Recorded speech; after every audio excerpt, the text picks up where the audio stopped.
بسم اللہ الرحمن الرحیم۔ السلام علیکم دوستو، دنیا بھر کی خبروں میں آج آپ سنیں گے، لیکن اس سے پہلے اگر ہو سکے تو لائک، سبسکرائب اور بیل آئیکن کا بٹن ضرور دبا لیں۔ شکریہ۔ ترک صدر نے عیسائیوں کے مذہبی پیشوا پوپ فرانسس سے فون پر رابطہ کر لیا۔ اسرائیل کو اپنے دفاع کا پورا حق حاصل ہے، امریکی صدر جو بائیڈن نے اسرائیل کو اسلحہ دینے کی منظوری دے دی۔ بھارت میں سمندری طوفان سے جہاز ڈوب گیا، 127 افراد لاپتہ۔ مصر کی اسرائیل فلسطین لڑائی بندی کی کوششیں تیز۔ اسلامی دنیا کو اب متحد ہونا پڑے گا، پاکستان۔ اسرائیلی ایئرپورٹ پر ویرانی کے ڈیرے، 90% پروازیں منسوخ۔ تو آئیے چلتے ہیں اب خبروں کی تفصیل کی جانب۔ ترک صدر رجب طیب اردوان نے کیتھولک عیسائیوں کے مذہبی پیشوا پوپ فرانسس سے فون پر رابطہ کر لیا ہے۔ دونوں رہنماؤں کے درمیان ٹیلی فونک رابطے میں فلسطین کی موجودہ صورتحال پر غور کیا گیا۔ ترک صدر نے فلسطینیوں کا قتل عام رکوانے میں مدد اور اسرائیل پر پابندیاں لگانے پر زور دیا۔ اس موقع پر طیب اردوان نے کہا کہ جب تک عالمی برادری اسرائیل پر پابندیاں نہیں لگاتی، فلسطینی نشانہ بنتے رہیں گے۔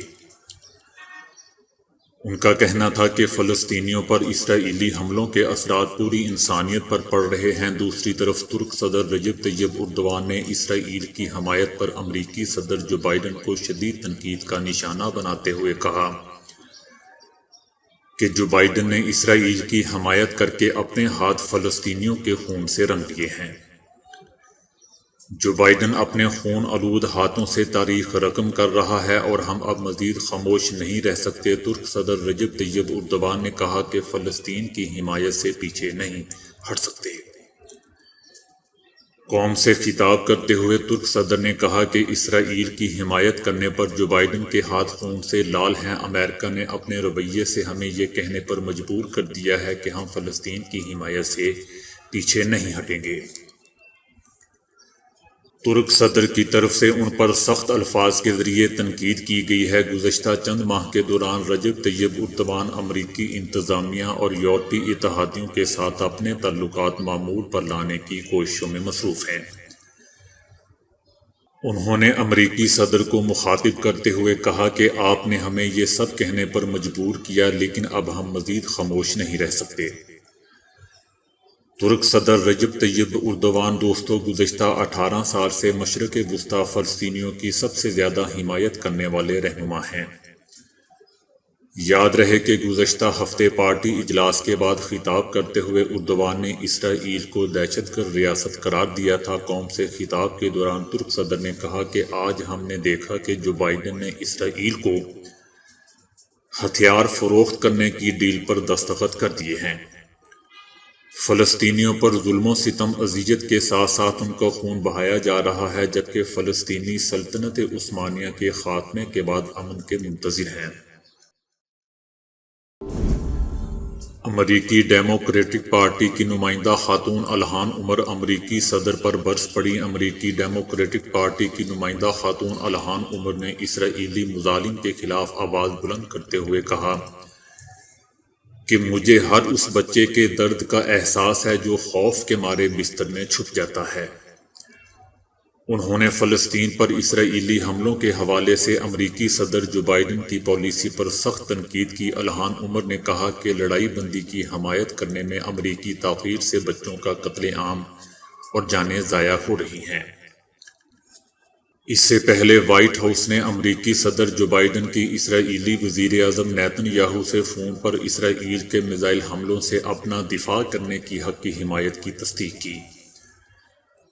دوسری طرف چائنا نے امریکہ سے اسرائیلی حملوں کو رکوانے کے لیے اپنا کردار ادا کرنے کا مطالبہ کرتے ہوئے کہا ہے کہ امریکہ کو فلسطین کے مسئلے کے حل کے لیے اپنا حصہ ڈالنا ہوگا، کیونکہ اسرائیل اور فلسطین کے مابین 2014 کے بعد سے اب تک کے سب سے بڑا تنازعہ پیدا ہوا ہے، جس کے حل کے لیے امریکہ جس طرح ہر جگہ پہنچ جاتا ہے، اب بھی اس کو اپنی ذمہ داریاں نبھانی ہوں گی۔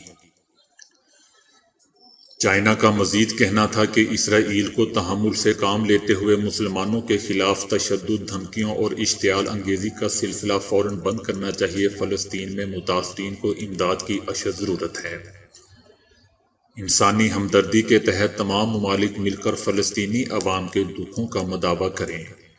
دوستو، ایسا چائنا کا کہنا تھا۔ امریکی صدر جو بائیڈن نے اسرائیلی وزیر اعظم سے ٹیلی فونک رابطہ کر کے کہا ہے کہ اسرائیل کو دفاع کا حق حاصل ہے۔ وائٹ ہاؤس سے جاری بیان میں صدر جو بائیڈن کے لڑائی بندی پر اظہار خیال پر اسرائیلی وزیر اعظم کے جواب کے متعلق کوئی بات نہیں کہی گئی۔ دوستو، یاد رہے کہ جو بائیڈن انتظامیہ نے اسرائیل کو اسلحہ دینے کی منظوری دے دی ہے۔ امریکی میڈیا رپورٹ کے مطابق امریکی صدر جو بائیڈن انتظامیہ نے $735 ملین کا مخصوص اسلحہ اسرائیل کو فروخت کرنے کی منظوری دے دی ہے۔ دوسری طرف فلسطینی جماعت حماس کے راکٹ حملوں سے اسرائیل کی سیاحتی صنعت کو شدید دھچکا پہنچا ہے۔ اسرائیل کے ہی اخبار یروشلم پوسٹ کے مطابق فلسطین میں اسرائیل اور حماس کے درمیان جاری کشیدگی میں تل ابیب کی سیاحتی صنعت کو شدید دھچکا پہنچا ہے۔ سیاحوں نے اسرائیل حدود میں سفر منسوخ کر دیے ہیں، جبکہ ہوٹل بکنگ کم ترین سطح پر آ گئی ہے۔ اسرائیلی ٹور آپریٹرز کے مطابق موسم گرما سیزن کے لیے ٹور گروپ سے بات چیت مکمل طور پر ختم ہو چکی ہے۔ غزہ میں لڑائی سے پہلے کبھی تمام فلائٹس منسوخ نہیں ہو رہی تھیں، لیکن اب ایسا ہو گیا ہے۔ عالمی برادری کی جانب سے کیے جانے والے بھرپور احتجاج کے بعد بھی اسرائیلی حکومت کی جارحانہ کارروائیاں جاری ہیں۔ غزہ پر اسرائیل کی بمباری مسلسل 8ویں روز بھی جاری رہی۔ راکٹ حملوں میں اسلامی یونیورسٹی کی ایک عمارت مکمل طور پر تباہ ہو گئی۔ خوش قسمتی سے حملے کے وقت طلباء اور عملہ یونیورسٹی میں موجود نہیں تھا۔ غزہ میں 8 روز سے جاری اسرائیل کی بمباری میں شہادتوں کی تعداد 212 سے تجاوز کر گئی ہے۔ شہید ہونے والوں میں 61 بچے، 35 خواتین اور 16 بزرگ بھی شامل ہیں، جبکہ 1500 سے زائد زخمی ہیں۔ اسرائیلی حملوں میں میڈیا ہاؤسز سمیت 3 کثیر المنزلہ عمارتیں مکمل طور پر تباہ ہو گئی ہیں۔ دوسری جانب غزہ سے حماس نے بھی اسرائیلی علاقے پر راکٹ داغے ہیں، جس کے نتیجے میں 12 اسرائیلی بھی ہلاک ہو چکے ہیں، جبکہ لبنان کی جانب سے بھی اسرائیلی سرزمین پر راکٹ داغے جا رہے ہیں۔ طوفان توتے سے ممبئی کے ساحل کے قریب بحری جہاز ڈوب گیا ہے۔ بھارتی میڈیا کے مطابق جہاز ڈوبنے سے 127 افراد لاپتہ ہو گئے ہیں۔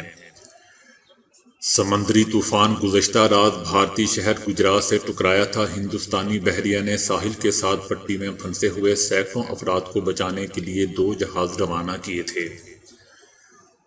طوفان 185 کلومیٹر فی گھنٹے کی رفتار سے ساحل سے ٹکرایا تھا، جس کے بعد اس کی شدت میں کمی آ گئی۔ سمندری طوفان توتے نے بڑے پیمانے پر تباہی مچا دی ہے، جس کے نتیجے میں 21 افراد مارے گئے اور متعدد لاپتہ ہو گئے ہیں۔ بھارت کو 30 سال کے بدترین سمندری طوفان کا سامنا ہے۔ 185 کلومیٹر فی گھنٹے کی رفتار سے چلنے والا طاقتور طوفان توتے بھارتی ریاست گجرات سے ٹکرایا تو سمندر میں 10 فٹ اونچی لہریں پیدا ہوئیں اور بارشوں کا نہ رکنے والا سلسلہ شروع ہو گیا۔ سمندری طوفان کے ٹکرانے سے گجرات میں شدید بارش ہوئی۔ اس طوفان کے نتیجے میں بھارت کے بہت سے علاقوں میں تیز ہواؤں کے ساتھ موسلا دھار بارشیں بھی ہوئیں۔ 1.5 لاکھ افراد اپنے گھروں کو چھوڑ کر محفوظ مقامات پر منتقل کیے گئے ہیں۔ طوفان کی شدت میں کمی مسلسل آ رہی ہے۔ تازہ ترین صورتحال کے مطابق طوفان بھارتی شہر راجستھان کی جانب بڑھ رہا ہے۔ یہ طوفان آج گجرات کے ساحل کو عبور کرتے ہوئے شمال مغرب میں منتقل ہوگا۔ محکمہ موسمیات پاکستان کے مطابق طوفان کے باعث کراچی میں موسم آج بھی گرم ترین رہے گا۔ تھر پارکر اور عمر کوٹ میں آئندہ 12 گھنٹے گرد آلود ہوائیں چلیں گی۔ فرانس اور مصر نے اسرائیل اور غزہ کے درمیان جاری لڑائی بندی کا مطالبہ کیا ہے۔ حماس کے 9 سینئر کمانڈروں کے گھروں پر بھی فضائی حملے کیے گئے ہیں۔ اسرائیلی حملوں میں ٹیلی فون اور بجلی کی ترسیلی لائنوں کو بھی نقصان پہنچا ہے، جنہیں مرمت کرنے کی کوشش کی جا رہی ہے۔ غزہ شہر کے میئر یحییٰ السراج نے بتایا کہ اسرائیل منظم طریقے سے انفراسٹرکچر کو نشانہ بنا رہا ہے۔ الشفا ہاسپٹل کو جانے والی گلی سمیت دیگر گلیوں کو تباہ کیا جا رہا ہے، جبکہ پانی کا نظام بھی متاثر ہوا ہے۔ میئر یحییٰ السراج نے بتایا کہ غزہ شہر میں پانی کی صفائی کا ایک ہی پلانٹ ہے جو گرد و نواح کے علاقوں پر اسرائیلی میزائل حملوں کے باعث ناکارہ ہو گیا ہے اور پلانٹ تک رسائی بھی مشکل ہو گئی ہے، جبکہ بجلی کی بندش کی وجہ سے گھروں تک پانی کی ترسیل بھی متاثر ہو رہی ہے۔ غزہ کے میئر کے مطابق اسرائیل منظم طریقے سے انفراسٹرکچر کو تباہ کر رہا ہے، جبکہ واحد پاور سٹیشن کو ایندھن کی کمی کا بھی سامنا ہے۔ مصر کی جانب سے لڑائی بندی کی کوششیں جاری ہیں، جبکہ امریکہ اقوام متحدہ کی سیکیورٹی کونسل کی 3 قراردادوں کو بلاک کر چکا ہے، جبکہ فرانس نے مصر کی ثالثی کی کوششوں کی ایک مرتبہ پھر حمایت کی ہے۔ پاکستان نے کہا ہے کہ اسلامی دنیا کو اب متحد ہونا پڑے گا۔ وزیر خارجہ شاہ محمود قریشی اس وقت ترکی میں موجود ہیں اور فلسطینی وزیر خارجہ نے بھی آج ترکی پہنچنا تھا، لیکن فلسطینی وزیر خارجہ کی روانگی میں رکاوٹیں ڈالنے کی کوشش ہو رہی ہے۔ ترکی کی تمام سیاسی جماعتیں مسئلہ فلسطین پر متفق ہیں۔ ترکی اور پاکستان کی تمام سیاسی جماعتیں مسئلہ فلسطین پر متفق ہیں اور ترک عوام اور پاکستانی عوام بھی فلسطینی عوام کے ساتھ ہیں، جبکہ ترکی نے انتہائی سخت موقف اپنایا ہوا ہے۔ شاہ محمود قریشی نے کہا کہ ترکی سے ہم نیو یارک کے لیے روانہ ہوں گے۔ نیو یارک میں دیگر اسلامی ملکوں کے وزرائے خارجہ سے بھی ملاقات کریں گے۔ اسرائیل فلسطین میں بہت ظلم کر رہا ہے۔ وزیر خارجہ نے کہا کہ صرف پاکستان اور ترکی کے موقف سے خاص نتیجہ نہیں نکلے گا، تمام اسلامی دنیا کو متحد ہونا پڑے گا۔ انہوں نے کہا کہ 20 تاریخ کو جنرل اسمبلی کا اجلاس ہوگا اور جن اسلامی ملکوں نے خاموشی اختیار کی ہوئی ہے ان کو بھی ایک پلیٹ فارم پر آنا ہوگا۔ انہوں نے کہا کہ اگر کوئی راکٹ فائر ہوتا ہے تو اسرائیل سیلف ڈیفنس کی آڑ میں غزہ پر حملے کے لیے جواز بنا لیتا ہے۔ بہت سارے ممالک جان بوجھ کر خاموش ہیں۔ مظلوم فلسطینیوں پر وحشیانہ بمباری کرنے اور ان کے خلاف بدترین انسانیت سوز مظالم ڈھانے میں مصروف اسرائیل کے ایئرپورٹ پر ویرانی نے ڈیرے ڈال دیے ہیں۔ اس وقت تل ابیب انٹرنیشنل ایئرپورٹ پر پروازوں کی آمد و رفت 90% سے بھی زائد گھٹ گئی ہے۔ یومیہ 90% سے بھی زائد پروازیں صرف تل ابیب ایئرپورٹ سے منسوخ کی جا رہی ہیں۔ تل ابیب کے ایئرپورٹ سے روزانہ 100 سے زائد پروازیں آپریٹ کی جا رہی تھیں، لیکن حالیہ راکٹ حملوں کے بعد بین الاقوامی ایئر ٹریفک اسرائیل کا رخ ہی نہیں کر رہا۔ اس وقت صرف اسرائیل کی سرکاری اور نجی ایئر لائنز ایئرپورٹ آپریشن بحال رکھے ہوئے ہیں اور انہیں بھی کسی وقت بند کیا جا سکتا ہے۔ اعداد و شمار کے مطابق ایئرپورٹ سے روزانہ 70 سے 90 کے درمیان فلائٹس منسوخ ہو رہی ہیں۔